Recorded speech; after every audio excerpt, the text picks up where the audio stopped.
Vous êtes avec Georges et Georges sur le mensuel. Ah bah j'ai pas mieux.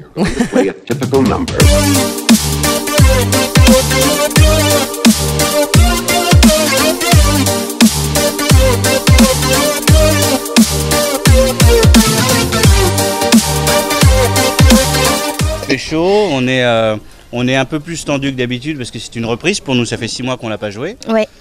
On a beaucoup changé depuis 6 mois. Oui. On est devenus d'autres acteurs. Non, mais c'est très intéressant de reprendre un spectacle après 6 mois comme ça. Il y a d'accord. plein de choses qui se sont passées et puis on revient sur le texte et on s'aperçoit bien pourquoi j'ai bloqué là-dessus alors que c'était tout simple, etc.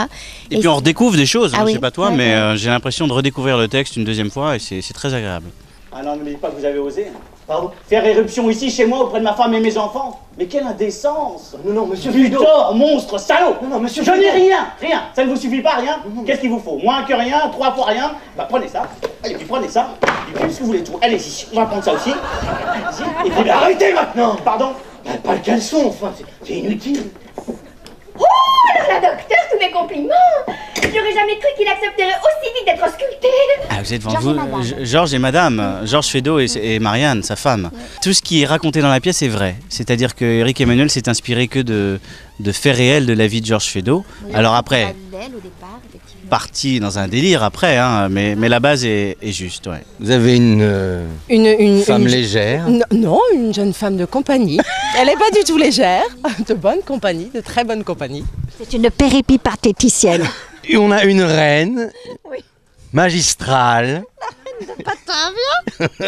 Et on a un secrétaire, droit comme la justice, voilà, très attaché à sa chère maman. C'est assez étonnant comme mélange entre une reine, voilà, on mélange un peu toutes les classes sociales et du coup ça donne quelque chose d'assez détonnant. Voilà. Et c'est un spectacle joyeux, Oui. très joyeux. Vous l'aurez compris en me rencontrant, je pense.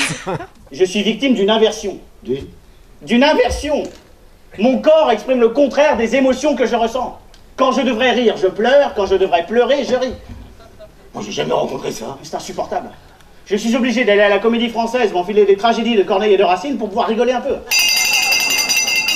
Et alors pour faire le pitch du fait, ma femme a beaucoup de mal avec moi parce que je suis victime d'une inversion. Alors qu'est-ce que c'est qu'une inversion? C'est en fait son corps exprime le contraire des émotions qu'il ressent. Quand il doit rire, il pleure et quand il pleure, il rit.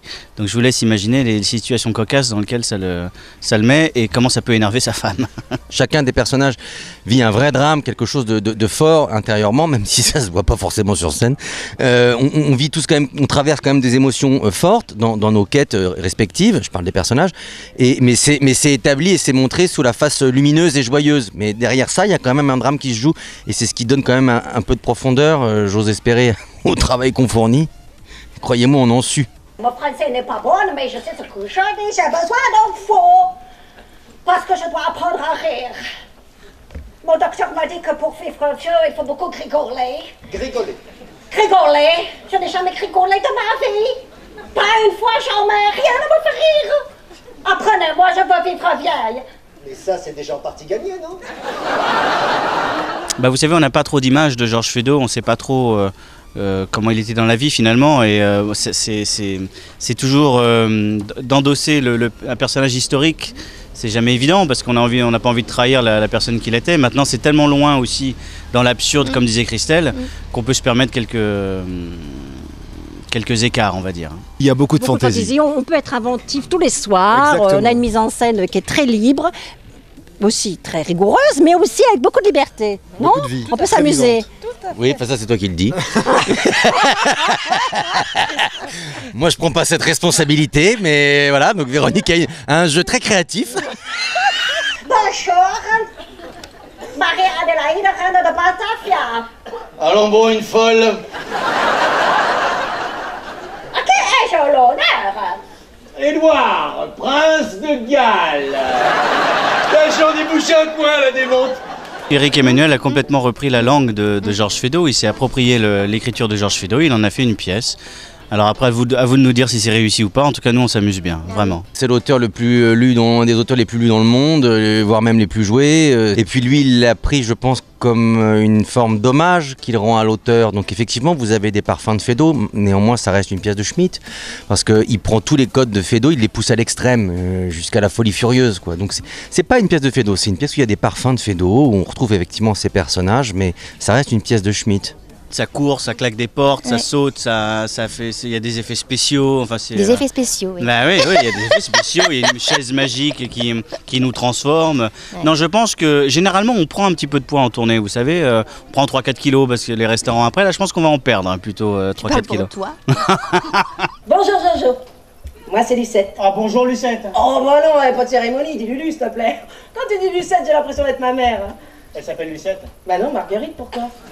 Ce qui est agréable, c'est vrai, surtout quand on joue une pièce légère, c'est d'être avec son public, quoi, parce que vous êtes vraiment, on est tous ensemble, quoi. Si ça fonctionne, même quand vous jouez un drame, s'il y a un silence puissant, ça veut dire que ça fonctionne. Donc c'est très agréable. Enfin, moi, je trouve ce rapport avec le public, notamment dans les pièces légères, où on peut être tous ensemble.